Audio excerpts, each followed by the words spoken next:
So I want to take a few minutes and speak to you about business, and more precisely about the business of innovation. So many of you are just beginning your careers and you're wondering what's next, what industry it is you're going to go to work for, maybe even what type of role you're going to spend a career changing the world in. Will you be an entrepreneur?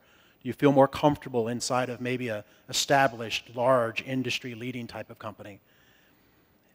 I'm an entrepreneur.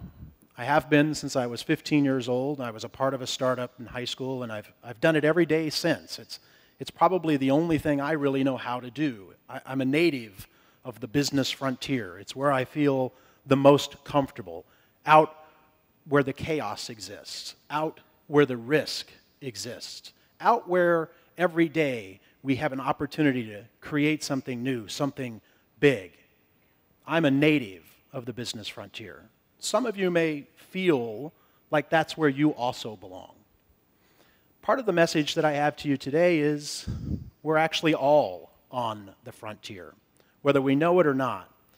There's an unprecedented amount of disruption, we've heard that phrase a lot lately, going through corporate America. 738 of the top 1,000 companies, 738 of the Fortune 1,000 a decade ago are no longer in the Fortune 1,000 today. 74% of the biggest companies in the world have been replaced in just the last 10 years.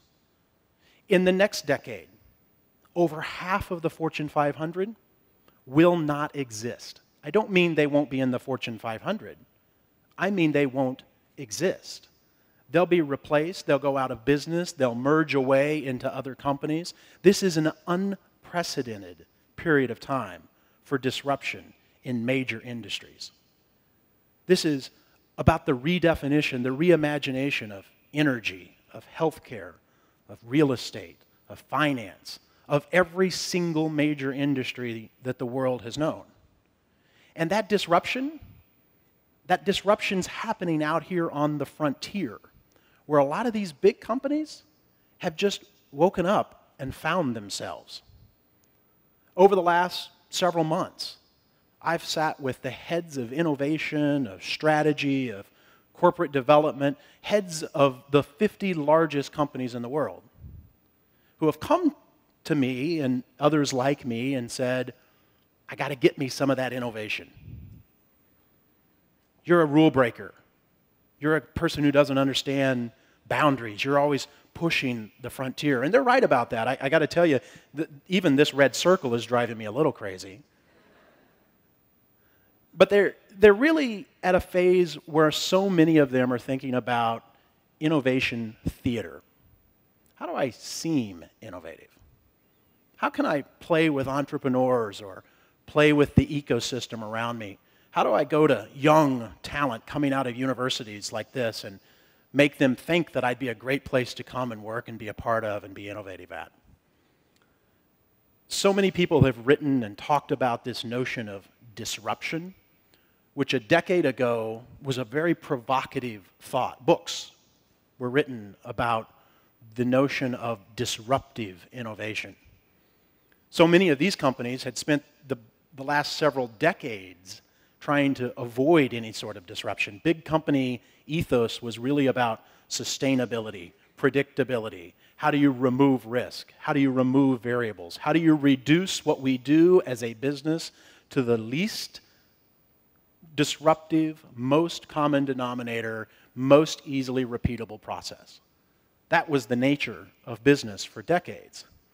And about a decade ago, people began to say, well, there's this new thing, it's disruption, and it can come from anywhere at any time.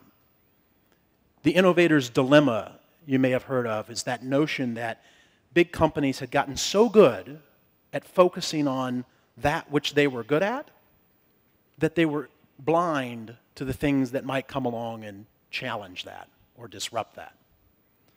Today, I would actually say that it's gone well beyond the disruptor's innovation. It's really the survivalist's innovation. Today, whole industries are at risk of being replaced and changed.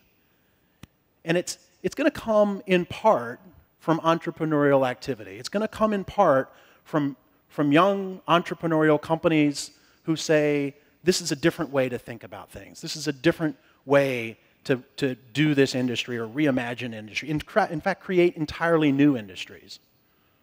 But increasingly, it's also going to come from these big companies. I told you earlier, half of the top 500 companies in the world are going to go out of business in the next decade, and that we've never seen that type of economy in the history of business. But the other half that are going to stick around, and in fact, many of the bigger companies that are growing into that market space are going to do so because they learned how to innovate out on the frontier. They learned how to engage with natives out on the frontier. They learned how to collaborate and use new tools in ways they've never done before. Those big companies will be important places for you to work. They'll be important partners for you to collaborate with. They'll be important partners in the innovation that entrepreneurs will drive. At least some of them will. So the question that I would leave you with today is just a really simple thought. It is, as you're considering where you head next, as you're considering how you will change the world, and how you'll drive your livelihood throughout your career, consider what role you want to play out here on the frontier.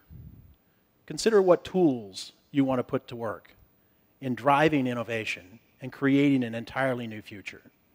Because the power is really in your hands to not just be disruptive, but to survive and to thrive and to create an entirely new reality in business today.